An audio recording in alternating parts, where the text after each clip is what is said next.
दोस्तों, एक बार कान जो है अपनी आत्मकथा बताने लगा। कान जो मनुष्य के पास जो कान है, 2 कान, वो कान अपनी आत्मकथा बताने लगा। मैं भी सुन कर के बहुत चकित हुआ सर। वो प्रस्तुति छोटी-सी। कान ने बोला, "हाँ जी, मैं कान हूँ। हम 2 हैं, दोनों जुड़वा भाई हैं।" कान ने बोला, "हम जुड़वा भाई हैं, लेकिन हमारी किस्मत ऐसी है कि आज तक हम एक दूसरे को देखा ही नहीं।" कान ने बोला, "मेरी किस्मत ऐसी है कि आज तक मैंने उनको देखा ही नहीं, एक दूसरे को। पता नहीं कौन के श्राप के कारण हम विपरीत दिशा में चिपका दिया गया हूँ। पता नहीं कौन से श्राप के कारण विपरीत दिशा में चिपका दिया गया हूँ, एक दूसरे को तक देखा तक नहीं आज तक। दुख इसी बात का है, दुख सिर्फ इसी बात का है कि हमें जिम्मेदारी सिर्फ सुनने के लिए मिली है। खाली सुनो, तुम कुछ बोलना नहीं, कहना है, खाली सुनने की जिम्मेदारी मुझे मिली है।" कान ने बोला, "चाहे गालियाँ हो, चाहे तालियाँ हो, अच्छा हो, बुरा हो, सिर्फ सुनने को मिला है मुझे, सिर्फ सुनने को मिला है। अपना दुख दर्द किसी को बयान नहीं कर सकता।" कान बोला कि मैं अपना दुख दर्द किसी को बयान नहीं कर सकता। धीरे धीरे हमें खूंटी समझा जाने लगा, खूंटी समझा जाने लगा धीरे धीरे। कभी चश्मे का बोझ भी मेरे पर डाल दिया गया, फ्रेम की डंडी पर हमको फंसाया गया, फ्रेम की डंडी को हम पर फंसाया गया। चश्मे का ताल्लुक आंखों से है, फिर हमें बीच में क्यों घसीटा गया? चश्मे का ताल्लुक आंखों से है, तो बीच में हमें क्यों घसीटा गया? फ्रेम की डंडी हम पर फंसाया गया और उसका बोझ चश्मे का मुझ पर डाला गया। और तो और सर, जनेऊ जो है ना, जनेऊ का भी भार हमारे पर डाला गया। टेलर मास्टर की पेंसिल भी हमारे ऊपर रखी गई। मिस्त्री का गुटखा की पुड़िया, मोबाइल का एयरफोन भी मेरे ऊपर घुसेड़ा गया। मोबाइल का एयरफोन भी हमको घुसेड़ा गया हमारे ऊपर। हम सब कुछ संभालते ही रहे हैं अभी तक। बचपन में स्कूल के मास्टर जी सवाल के जवाब में हमारा दिमाग नहीं दे पाता हमारा, जब तो मास्टर जी हमारा कान मरोड़ते, हमको मरोड़ते थे। जब हम जवाब नहीं दे पाता था आदमी, तो हमको मरोड़ते थे मास्टर जी, जबकि हमारी गलती नहीं होती थी, लेकिन मास्टर जी हमको मरोड़ते थे। कान ने बोला सर कि हमको मरोड़ते थे। कोई बताए कि हमारी गलती क्या हुई जिस कारण आप हमारा मरोड़ रहे हो हमको? लेकिन क्या करें, मजबूरी है।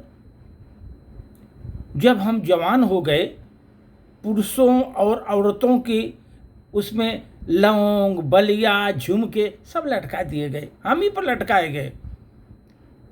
कान बोला, हम जब जवान हो गए उस समय पुरुष और औरतों की लौंग, बलिया, झुमके सब हम पर लटकाए गए।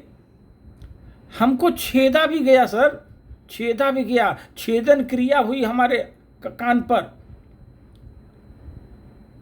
और तब मेरे चेहरे की तारीफ भी हुई। क्या कान में क्या सजावट है, तारीफ भी हुई। और तो और श्रृंगार देखो कितना बढ़िया लग रहा है। हाँ, कान में छेदन हुआ, बाद में बोलते श्रृंगार भी बहुत अच्छा हुआ। आंखों के काजल, चेहरे के क्रीम, ओंठों पर लिए लिपस्टिक। आज तक अपने लिए कुछ मांगा तो बताओ? हमने कुछ नहीं मांगा अभी तक। न तो आंखों के लिए काजल मांगा, न फ्रेम, न तो चेहरे के लिए क्रीम मांगा, न ओंठों के लिए लिपस्टिक मांगा। कान ने बोला, आज तक मैंने कुछ मांगा ही नहीं लोगों से कि हमें भी बताओ। कभी किसी शायर ने कान पर कुछ कहा तो बताओ? कोई शायर भी हमको हमारे ऊपर कुछ बोला नहीं, हमारी प्रशंसा भी नहीं की, प्रशंसा के गीत भी नहीं गाए हमारे ऊपर। बस इन्हें तो बस कजरारी आंखें, ओंठों पर सुर्ख लाली, लाल लाल गुलाबी चेहरे। कान को कोई भाव ही नहीं दिया सर जिंदगी में हमको। सब इन्हीं को श्रृंगार दिखता था, मेरा कुछ नहीं। हम तो जैसे मृत्यु भोज में बची हुई दो बड़ी पूड़ियाँ हैं, जैसे मृत्यु भोज में पड़ी दो पूड़ियाँ हैं। वो कान बोला, दोनों को साइड साइड में चिपका दिया। खाली बातों में तो बहुत सी बात हैं, लेकिन क्या क्या कहें हम अपनी आत्मकथा में। मैं क्या क्या कहें, बहुत बातें हैं वर्णन करने की, लेकिन मैं क्या क्या कहें, लेकिन किससे कहें। अगर कहाँ करना भी है बातें तो बहुत, किससे कहें हम अपना दुखड़ा, किससे रोएं। यह कहते कहते सुनते सुनते दुख हल्का हो जाता है। जब मैं किसी से ये कहा तो हमारा दुख थोड़ा हल्का हो गया। हम तो कान ही नहीं, दो पक्की खूंटियां हैं सर। ये कान नहीं हमारे, ये दो पक्की खूंटियां हैं। और ले आओ भाई, कुछ भी जो टांगना है उस पर हम दोनों भाई तैयार हैं। कान ने बोला हम दोनों भाई तैयार हैं, और टांगना है जो टांग दो। ये सब कान की आत्मकथा बता करके मैं भी बहुत भाव विभोर हो गया कि कान बेचारा कुछ करता नहीं, कुछ बोलता भी नहीं, उसको इतना सताया जाता है, चारों तरफ से उसको सताया जाता है, उसी का छेदन किया जाता है। औरतें श्रृंगार भी उसी पे करती हैं, बात भी वही सुनता है, गाली भी वही सुनता है। दूनी गलती दूसरा करता है, कान गलती बात सुनता है, गाली सुनता है। सर उसकी आत्मकथा देखकर हमें बहुत भाव विभोर हो गया। मैंने सोचा कान की इतनी निर्मम दशा मैंने कभी नहीं देखी। उसको सुन करके मैं उसके ऊपर हमको बहुत दुख हुआ सर, कि कान को इतना दुख पहुंचता रहा और उसने कभी अपनी आत्मकथा में बताया नहीं। ये आत्मकथा में बताया सर। धन्यवाद।